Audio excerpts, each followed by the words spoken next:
What is up, guys? It is the Bluebloods here, coming back at y'all with another episode of the 2 Minute Drill, man. Hope y'all all had an awesome 4th of July weekend. I just want to say, man, if y'all can still probably hear the fireworks out in the background, man, people are out here celebrating. I'm hoping y'all celebrated all weekend as well. And our boy Brandon will be back next week. He's off in California, man, with his wife, man. They have an awesome vacation out there, man. So happy for him. So and I have we got so much content right now, man. Go check out our interview with Jonathan Timmons, Alabama A&M offensive lineman transfer, man, transferred over from Charlotte this past week. We got him on the show, man. He talked about his journey to Alabama A&M, talked about everything like that. And man, we got some guests lined up. I'm gonna hold off till tomorrow announcing our next guest, man. He is huge. I'll give y'all a hint. He was on our top 10 list of HBCU players for this next season, man. So that's how big of a guest we have coming on the show, man. But let's not waste any time, man. Y'all tuned in for this episode. JT Tuimoloau finally decides where he's going to commit. 247 has him as the number one overall player in the 2021 cycle. I think the composite, he's third. But he finally decided to commit to Ohio State. We saw last week or the week before, he canceled his official visit to Alabama. A lot of people thought it was really going to come down to Ohio State or Oregon. He eventually decides to head to Ohio State, and it gives them just a ridiculous pair of recruits. They have Jack Sawyer, another 5-star. I believe he was the 4th-ranked defensive lineman in this class. And now they got Tuimoloau, who is the number 1 defensive lineman in this class. And it just solidifies Ohio State as D-line U, defensive NU. It doesn't matter. I mean, they are landing the best of the best on the D-line, going all the way back to the Bosa brothers. But this commitment is huge for Ryan Day and what he's trying to build here at Ohio State. I mean, Tuimoloau out of Washington, Eastside Catholic, man. I mean, this guy had a .999 rating in the 247 composite, had a 100 rating for 247, was the number 1 player coming out of Washington. And I can't believe they closed the deal here, man. I mean, this kid is a monster. He was an he played in the U.S. Army All-American Bowl, the Polynesian Bowl. Brandon Huffman has him projected as a top 10 talent. Cameron Hayward is his pro comparison, and really and truly in 2 years of high school, over 130 tackles, 32 tackles for loss, 18 sacks, and 3 fumble recoveries. This kid is a load. I mean, look, right now he's 6'4.5", 277, and probably still has some room to get bigger. This kid is a monster, guys, and this was a monster commitment for Ohio State, and it just solidifies their class. I mean, I think them and Bama both broke the previous record now for the best recruiting classes in 247 history. And I believe 247 said, based on side-by-side comparisons, this is the highest rated positional landing for any school in 247 history.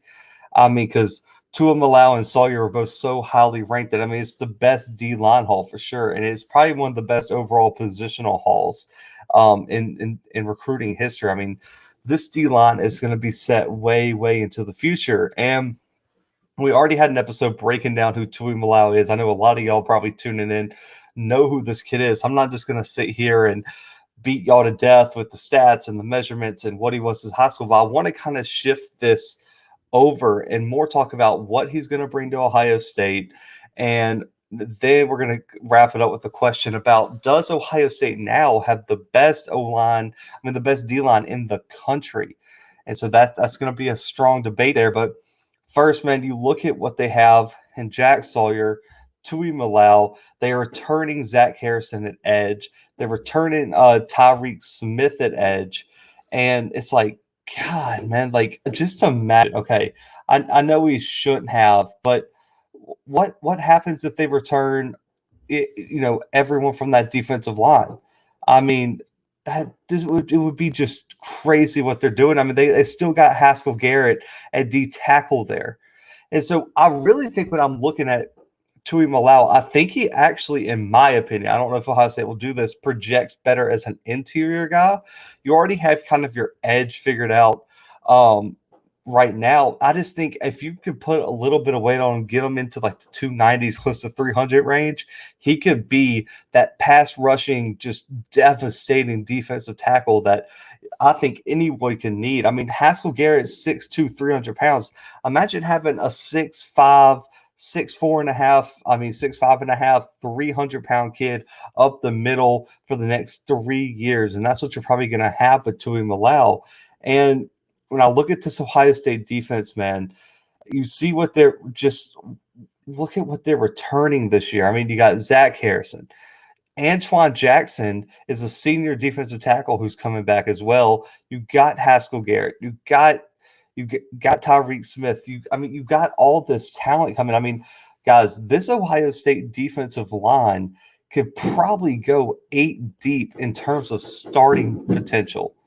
And that might be a low ball. And so you have 8 guys who could possibly start anywhere in the country that you could rotate in and out. And when I look at what people do to win the national championship, what people do to go into deep playoff runs, one, you have to have the depth, not only in case of injury, but also being able to rotate those players out. So you have fresh bodies in on first, second, and third down, and that could go all the way into the third and fourth quarter, and therefore it puts a lot of pressure on the offensive line across from you to perform their job at such a high level, play in and play out. And if they make a mistake or they get tired, you have a fresh body coming in there, and they're going to spank them on the line, and you're going to have just dominating fourth and third quarters. And I think just the best example was Alabama has been able to do it in the past. You look at the 2013 Auburn team, and they did it. You look at, who else do you want to put up there? I mean, look at the LSU team. They were deep in the front in the front seven. I think that the depth of defensive line is one of the most important things to really build a contender. Florida State 2013 had the same thing. Florida back in the day. I mean, the list goes on and on. You have to be able to rotate these guys out. And when you have Tyreek Smith, Zach Harrison, and Jack Sawyer on the edge that all can just rotate in and out, it's going to be impossible to stop. And so now I want to shift over to the Ohio State question here. And that's just, does Ohio State have the best D-line in the country?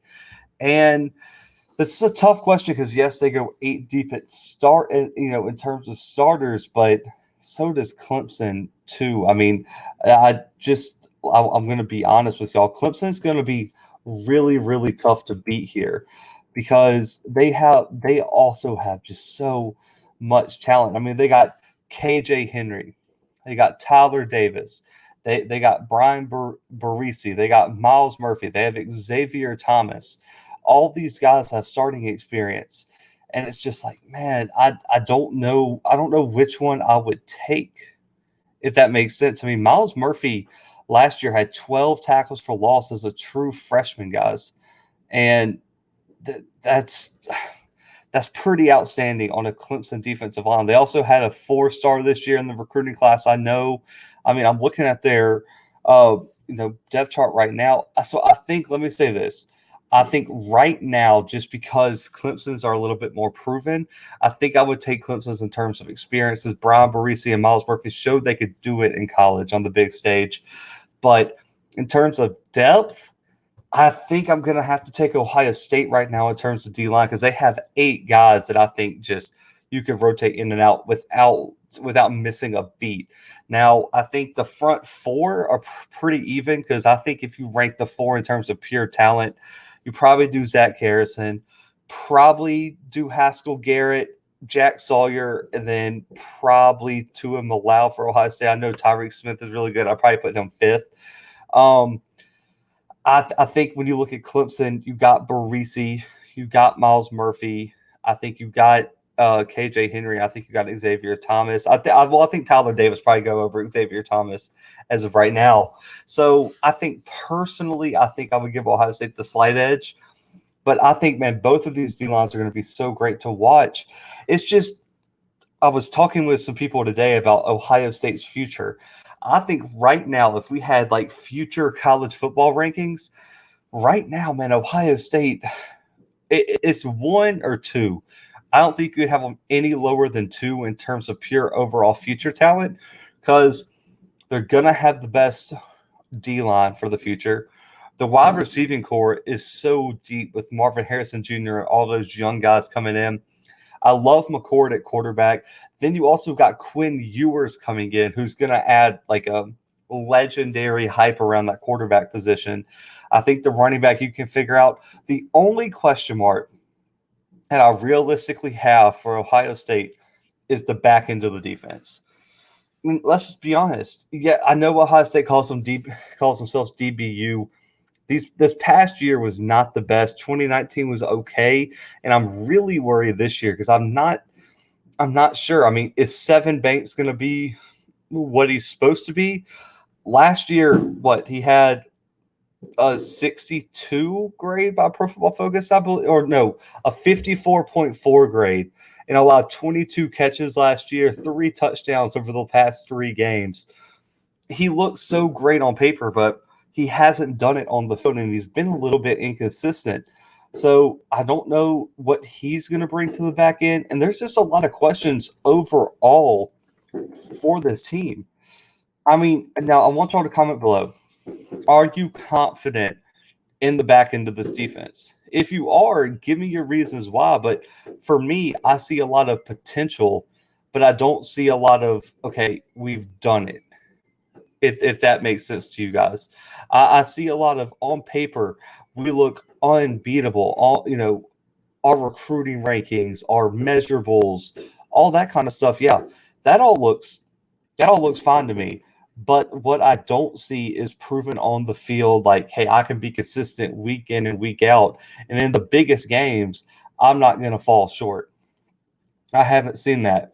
I don't think a lot of you guys could say you've seen that either. You look at the back end, Seven Banks is the only returning starter. Yeah, Tyree Johnson is back there. He's not bad. Cameron Brown's looks really good on paper. Marcus Williamson looks good on paper. Josh Proctor, but at times it just broke down. And one of the interesting stats that I actually found about this defense comes from Pro Football Focus. Guys, they were third in the country in the amount of that at the amount of cover 3 they ran.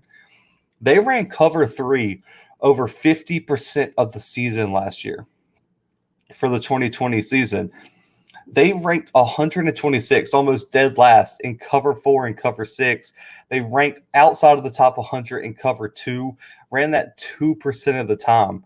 And they only ran cover 1 25% of the time. And they were one of the lowest blitz teams. They only blitzed about 24%. And that, I think the blitzing could be because of the pass rush being so good. But I think I would like to see, I mean, if you're recruiting these high-level athletes, man, and, they should be able to win one-on-one battles. Put them on an island and make them beat you man-to-man because you have the faster athletes. You have the guys that can get up there that are big, that are physical, and get their hands on people. Pro Football Focus kind of outlined this, and it looked like, I mean, they didn't try to hide it. It was, we're going to run cover 3. If you can beat cover 3, then you can beat Ohio State. Alabama beat cover 3 because they were moving players around to get specialized matchups where Devontae Smith was running through I think it was Pete Warner's zone, the linebacker, and come on, man. That middle linebacker ain't running with Devontae Smith. Jalen Waddle, if he was healthy, would have eaten everyone alive. You have to. So I think it's good to get past the Purdue's, the Illinois, things like that, because you can run cover 3 and you got the better athletes. You're just going to you're just going to beat them. But when you go up against the Alabamas, the Clemsons, things like that, you got to give me more than just basic cover 3 undisguised. Yeah, I would love to see some man-to-man. I would love to see some cover 2 worked in there, cover 4. I mean, if you switch it up more, I think it's going to make you a bit more successful in terms of the college football playoff. Because, yes, you can get past the regular season just running cover 3. But if you have the best athletes, which Ohio State consistently recruits the best athletes. You have to get them out there and be confident that they can hold their own. You're too athletic just to be sticking in cover 3 50% of the time. And I think it caught up with them in the national championship, and it's fine if you want to run a cover 3 defense most of the time, that's fine. But in the big games, you're gonna have to be more dynamic. You're gonna have to be more creative with your defensive calls, and that might be the only weakness for Ohio State is that they don't have the defensive creativity that you would like to see. And I want to see how they do that in the secondary. And you have the pass rush now to play man to man, because if you can just cover for just a few seconds, man, Jack Sawyer and them are going to get around the edge and just be in the quarterback's face. And I think it will give them more opportunities to get picks, more opportunity to put their DBs in playmaking situations.